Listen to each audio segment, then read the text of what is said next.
lahat ng kotse kailangan bago para maging espesyal. Sabi ng iba, bakit ko daw binenta ang mga bagong kotse ko para sa mga luma? Walang masama sa mga lumang kotse. Minsan, kailangan lang siyang bigyan ng panibagong kwento. Welcome back to Project Land Cruiser FJ62.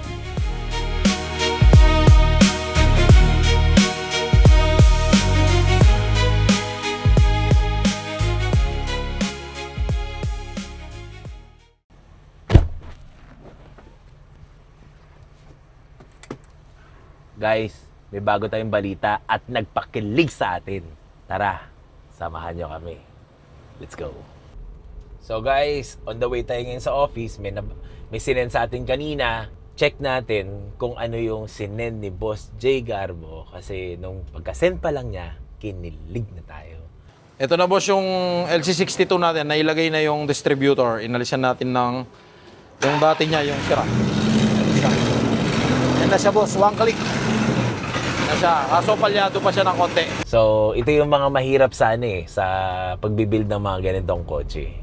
Malayo ka, pero wala Buti na lang. May internet.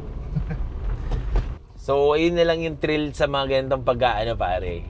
Kaya minsan, mas masarap ng magbuo ng mga lumang kotse. Kasi nga, hindi mo kaagad nakukuha. Kumbaga, hindi ka nagsasawa kaagad, hindi natatapos kaagad. Kasi pag nag-project ka at natapos kaagad, kaya mabilis lang din ibenta.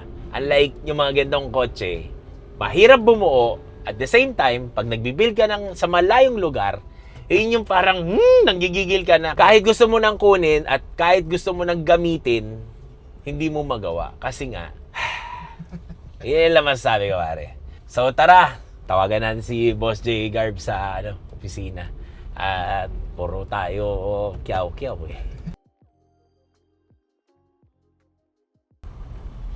Touchdown sa office. Touchdown. Pag nag-vlog ka, pare, kailangan nakatingin ka lang sa Hindi ka pwedeng tumingin sa kung saan-saan.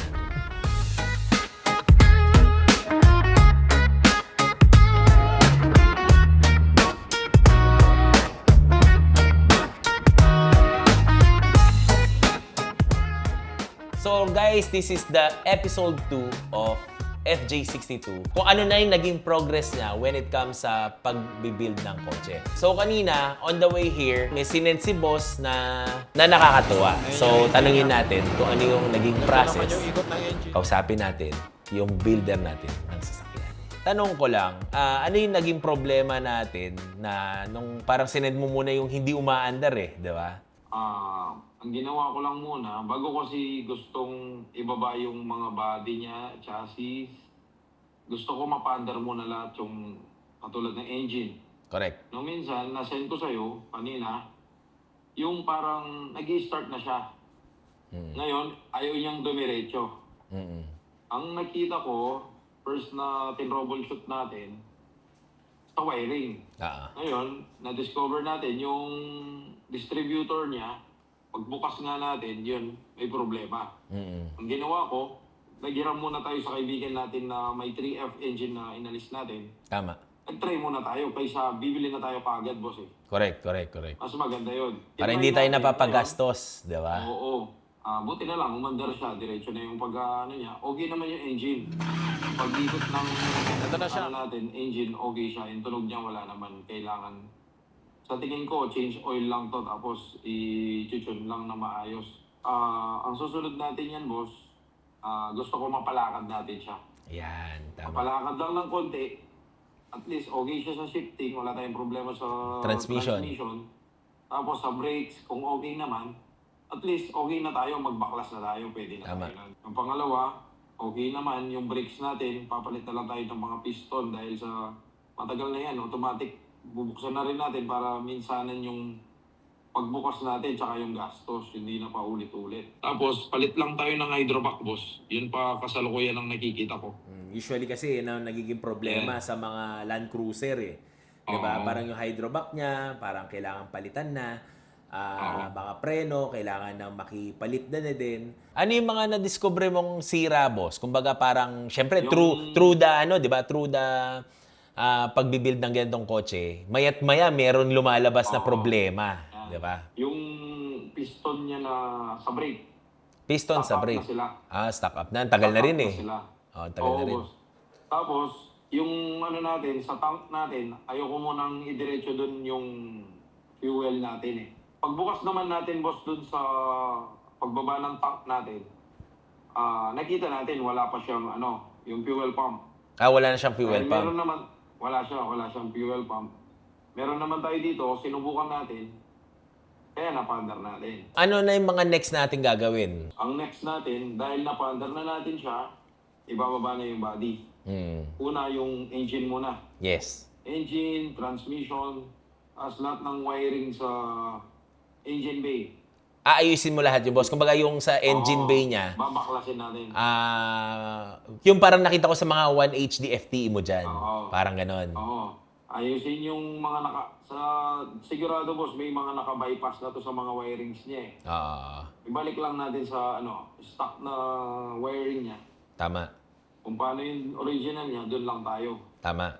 Kaso bago natin mabaklas niya yung wiring natin sa engine bay, kailangan natin ibaba yung dashboard natin. Dashboard, yes. Total, magre-restore naman tayo ng body.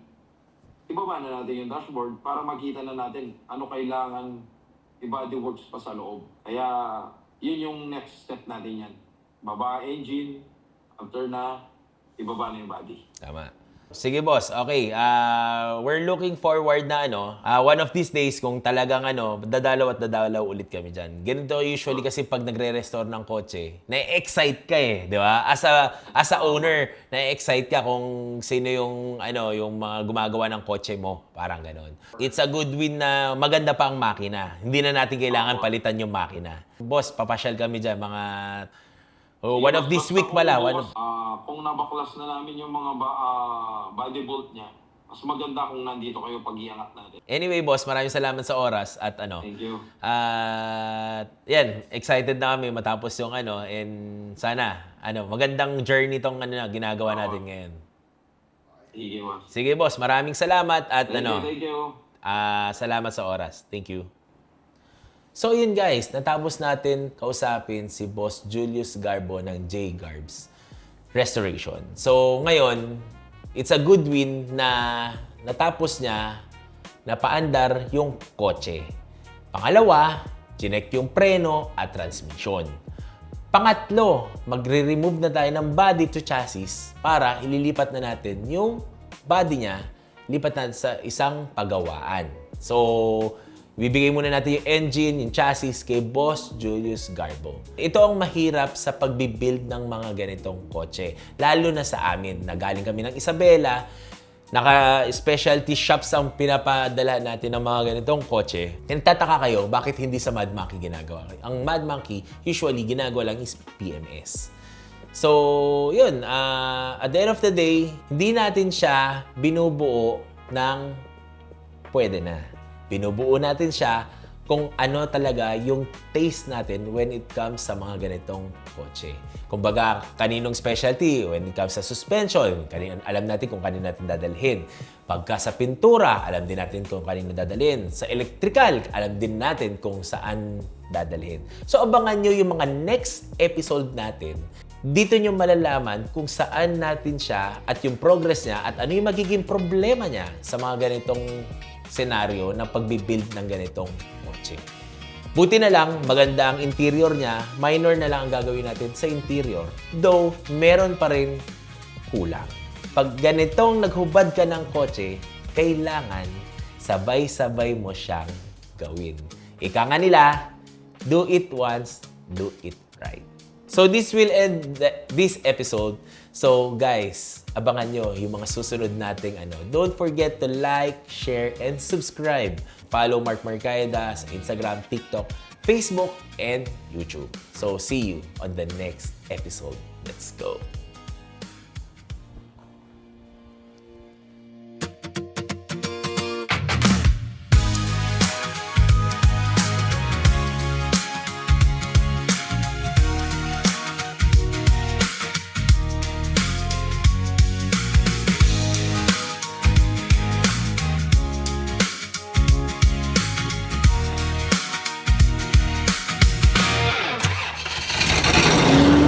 siya, boss. Ilalabas na natin. Ayan.